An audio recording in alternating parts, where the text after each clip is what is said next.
cual es una muy buena noticia. Tú lo decías muy bien, fueron 28 largos meses en lo que las aerolíneas mexicanas tuvieron que esperar para recuperar la categoría 1 en términos de seguridad operativa.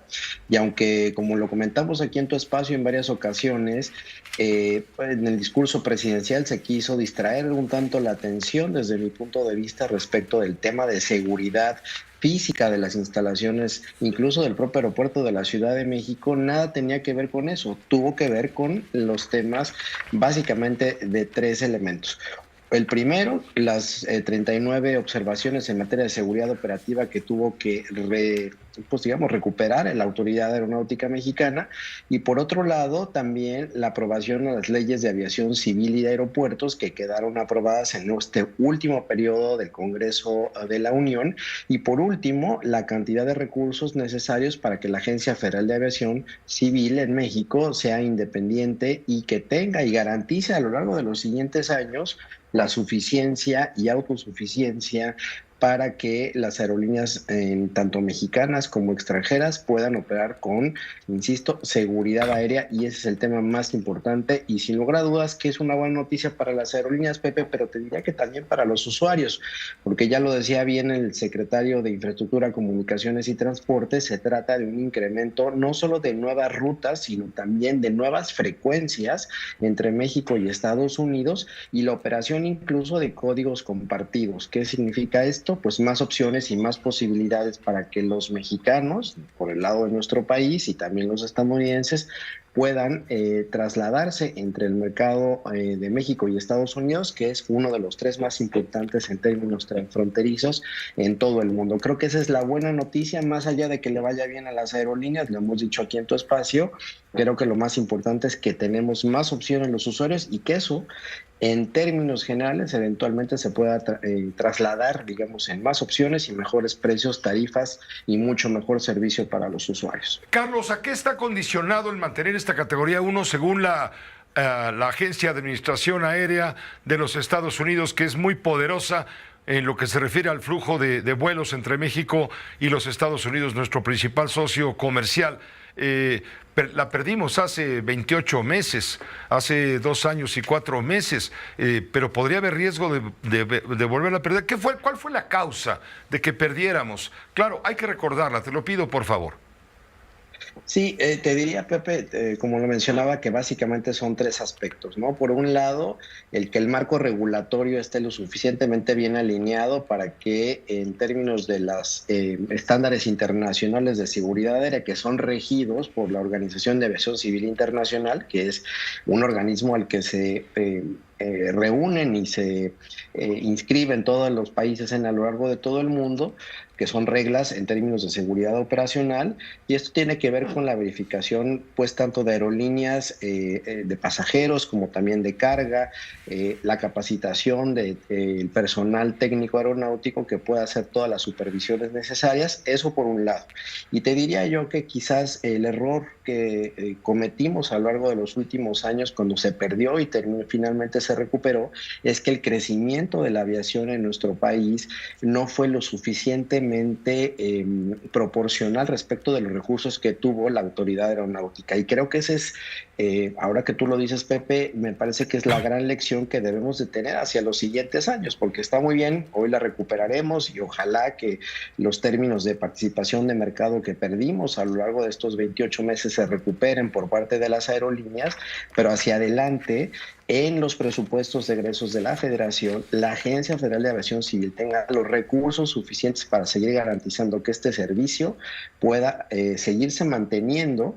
Y lo comentábamos aquí, a mí me parecía increíble, y no fue hasta hace prácticamente un año cuando en realidad las autoridades se tomaron en serio el asunto, y también los legisladores, porque esto implicó, insisto, las modificaciones en el marco de la Ley de Aviación Civil y de Aeropuertos, que eran necesarios para poder estar alineados con los estándares internacionales. Eso es lo que te diría yo, Pepe, que no puede volvernos a ocurrir, y creo que ese es el punto fin, ¿no? Donde la propuesta de los siguientes candidatos, tanto... Mira, Pepe, yo había estado utilizando como ejemplos de algo similar la persecución que hubo con Cabeza de Vaca, con Rosario Robles, Pues en este momento yo te puedo decir que esos casos quedan superados completamente con la persecución que hay al día de hoy por parte del gobierno. A ver, sé más específico, por favor. Te entiendo muy bien y... Voy para allá. Por favor, Voy sí, para paso allá. a paso para que nos quede claro. Mira, el día de ayer, después de un oficio de la juez cuarto de distrito, en donde fue muy dura y ordenó la inmediata libertad del fiscal, incluso le quisieron poner como excusa que estaban tomados los juzgados y el Tribunal Superior de Justicia. La juez les dijo que eso no era un impedimento para que se liberara al fiscal. De todas formas, ella notificó directamente al director del reclusorio que tenían que soltar al fiscal. La propia juez los apercibe con multa y con dar vista al Ministerio Público si el fiscal no es liberado. Después de horas y horas, por ahí de las 12, calculo, nos dicen que se va a poner en libertad al fiscal y en ese instante llega personal de la Fiscalía Anticorrupción de Morelos con una orden de aprehensión. Ahora, ¿de qué lo acusan? Ahora lo acusan de tortura por el caso de un presunto delincuente apodado El Diablo, acusado de varios homicidios, y esa tortura que denunció este sujeto, según su dicho, la practicó el personal del penal, que no tiene nada que ver con la Fiscalía del Estado, y sin embargo, con motivo de esto, se libra la orden de aprehensión. Pero esto no es lo más escandaloso. Nosotros llevamos mucho tiempo alegando a la Fiscalía de la Ciudad de México que el fiscal tiene un fuero que es oponible en todo el país a todas las fiscalías y a todos los jueces, incluso a los federales, no porque nosotros lo digamos, porque ya lo dijo la Suprema Corte de Justicia en el caso concreto del fiscal y ya lo dijo la Suprema Corte de Justicia en el caso de Cabeza de Vaca. Entonces, los jueces, los tribunales federales en el Distrito Federal 3 veces han reiterado este criterio por el que no puede ser sometido a juicio el fiscal. Nunca nos hubiéramos imaginado que un juez de Morelos, un fiscal de Morelos, hubiesen iniciado un proceso en el estado en donde la Constitución y la ley le otorgan precisamente el fuero. El del Grupo Atlacomulco. Del Grupo Atlacomulco, Y del PRI en el Estado de México. Y del PRI en el Estado de México. Yo pienso que cuando se analiza al PRI, es necesario separar las distintas culturas regionales. Sí. ¿Eso qué quiere decir? Que no es lo mismo el PRI del Estado de México que el de Veracruz o que el de Sonora. Cada uno de ellos tiene las características que le aporta la cultura política de su clase gobernante. Pero en el caso del Grupo Atlacomulco, yo creo que hay muchos mexicanos que ignoran el origen. Han oído hablar muchas veces del Grupo Atlacomulco, pero ¿cómo surge? Tenemos la idea de que es una especie de mafia, de secta política, que tiene misterios y horrores escondidos solo para iniciados. ¿Así era el Grupo Atlacomulco? De alguna manera es una hermandad, pero fíjate qué interesante. El 8 de marzo de 1942, el gobernador del Estado de México, Alfredo Zárate Albarrán, muere como producto de un atentado que se produce al final de una comida en la cual se sabe que corrió mucho alcohol, mucho coñac. Esa comida la ofreció el gobernador Zárate Albarrán a los ministros de la Suprema Corte de Justicia y a los magistrados del Tribunal Superior de Justicia del Estado de México.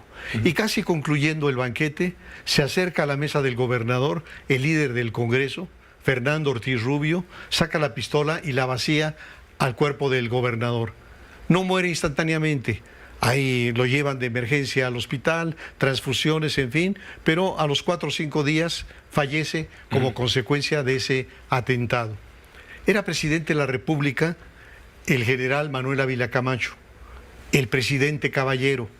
Y entonces Ávila Camacho llega a la conclusión de que ya no es tolerable esa clase política violenta, agreste del Estado de México. Empistolada. Así es. Y entonces dice, ya es un momento de cambiarla. ¿Y cómo sugiere cambiarla? Dispone que el embajador, un diplomático muy prestigiado, Isidro Fabela Alfaro, que estaba en Europa, regrese a México para ser gobernador del Estado de México. Y entonces Isidro Fabela, que nunca se había desprendido de su pueblo de Atlacomulco, siempre había mantenido una relación, regresa para ser gobernador. Y en el pueblo, en Atlacomulco, se organiza una verbena para celebrar que tienen gobernador. Y a esa verbena acude un adolescente de apenas 15 años, a quien le dan el discurso en honor del nuevo gobernador. Y ese jovencito adolescente se llamó Carlos Hank González. Entonces, El profesor Hank. A los 15 años... Que se pasó de rico.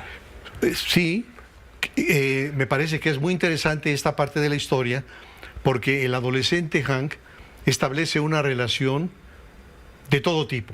Es una relación política, pero es una relación de negocios, pero es una relación afectiva con el viejo embajador. Y en aquellos tiempos, el diplomático Isidro Fabela acostumbra organizar reuniones y veladas con políticos, con literatos, con filósofos, con músicos, al grado tal de que la gente dice que Atlacomulco es la Atenas del Estado de México. Así que cuando la gente dice los usos peculiares de los mexiquenses, el extremo cuidado en la ropa, la corbata que haga juego, el calzado de marca, impecable, los relojes, sí, sí. todo eso, se los aportó Hank González. No, los aportó Isidro Fabela. Y entonces es el diplomático Fabela quien educa y forma políticamente al chamaco Carlos Hank González. Hoy fueron los funerales de la reminiscencia de este grupo entre leyenda y verdad. Hay que entender el proceso en el que estamos. Es un proceso cíclico, anual, en el que el Congreso, los diputados, deciden si lo que está proponiendo el presidente es correcto o no. Y lo que propuso el presidente es un presupuesto para 2024 superior a los 9 billones de pesos, obviamente por razones inflacionarias, también el presupuesto más grande que ha existido en la historia. Ahora bien, lo que más ha preocupado a los analistas, a los expertos, tiene que ver con un déficit que se está previendo que sea casi del 5%, Pepe. ¿Qué significa eso? Pues puede suceder en nuestras casas. El hecho de que tú gastes más de lo que recibes, y eso es lo que está previendo el gobierno, que gastará más de lo que percibirá por la vía de impuestos. ¿Cuánto más? Bueno, pues 5%, bueno, 4.9% más para ser exactos. Esa cifra no es algo, digamos, que sea en sí misma alarmante. No es una cifra, digamos, demasiado grande con relación a lo que representa para otros países. Lo que sí significa es un cambio de tendencia, Pepe. Lo que estamos viendo es que el presidente o la administración del presidente López Obrador está abriendo la puerta a algo que no había ocurrido desde 1990, y es un crecimiento justamente en el déficit fiscal.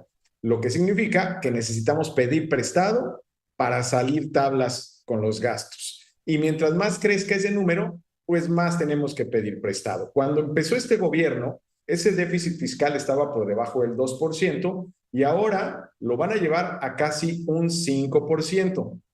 Insisto, el monto de la deuda que adquiriremos por esta razón, si es que lo aprueban los diputados, no es exorbitante cuando se le compara con el monto de la deuda de países como Brasil, mucho menos si se compara con el volumen de la deuda de los Estados Unidos. Pero, insisto, el tema es el cambio de tendencia, el hecho de que un gobierno actual te interrumpo, Jonathan, esté porque ya fijando una tendencia de crecimiento en el gasto para que no le alcance el gobierno, y en el próximo sexenio, sea quien sea, tenga que revisar cuentas y ver cómo le va a hacer para que no se le desvíe el curso de la economía que hasta ahora ha sido estable en los últimos años, Pepe. Había dicho el presidente de la República desde que inició su mandato que no iba a endeudar al país. Bueno, pues ya estamos viendo que está creciendo el problema de la deuda. Claro, entiendo que no es mortal endeudarse, pero quizás sea peligroso endeudarse en una proporción, digamos, incontrolable. Y lo que tú mencionabas ahorita al final, ¿qué va a heredar a su sucesora a partir de que tome posesión en el 1 de octubre del 2024? Invito a toda tu audiencia, Pepe, a que busque una columna publicada hoy en El Financiero, lo pueden ver en nuestro sitio, de Carlos Serrano, el economista en jefe de BBVA, y él lo que analiza es por qué hacer el crecimiento del déficit cuando no estamos en un problema económico. Generalmente uno pide prestado para salir de problemas. En este momento México va a crecer y es lo que está previendo el mismo gobierno, que está estimando un crecimiento hasta el 3.5% para el año entrante. Lo que está es cuestionando, ¿por qué hacerlo? No hay una respuesta clara hasta el momento. Yo te puedo dar mi personal punto de vista y es que el gobierno está levantando recursos para que no falte para proyectos emblemáticos del presidente López Obrador y para, digamos, el reparto social.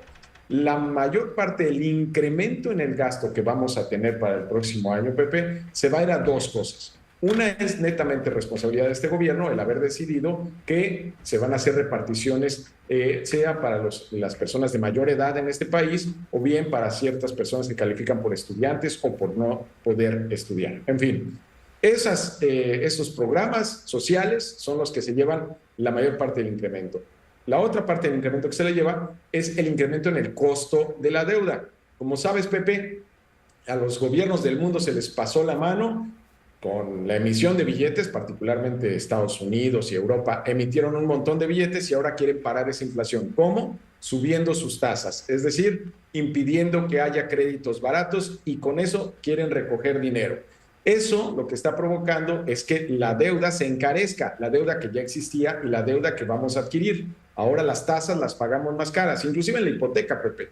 Hoy si una persona quiere conseguir $1,000,000 de una hipoteca para comprarse una casa, hoy tiene que pagar $2,000 más que lo que pagaba hace 2 años, mensualmente, ¿no? Entonces, eso es producto justamente de una política que pretende encarecer el dinero. Bueno, pues ahora vamos a pagar más también en el gobierno por las deudas que tenemos y las deudas que vamos a adquirir. Entonces, insisto, programas sociales, número 1, también el costo de la deuda, y 3, en tercer lugar, el tema de proyectos emblemáticos, concretamente el Tren Maya, por ejemplo, que debemos de pagarlo, y en eso es en lo que estamos invirtiendo este crecimiento en el gasto, Pepe. Si es bueno o es malo, esa decisión de cada persona que nos escucha en este momento, pero eso es la razón. Mucha de la gente que va a cobrar a partir de este año y los que siguen su monto de programa social mensual, el fondo, digamos, su beca de bienestar o el pago que se le hace a los adultos mayores, lo va a cobrar de dinero prestado, Pepe.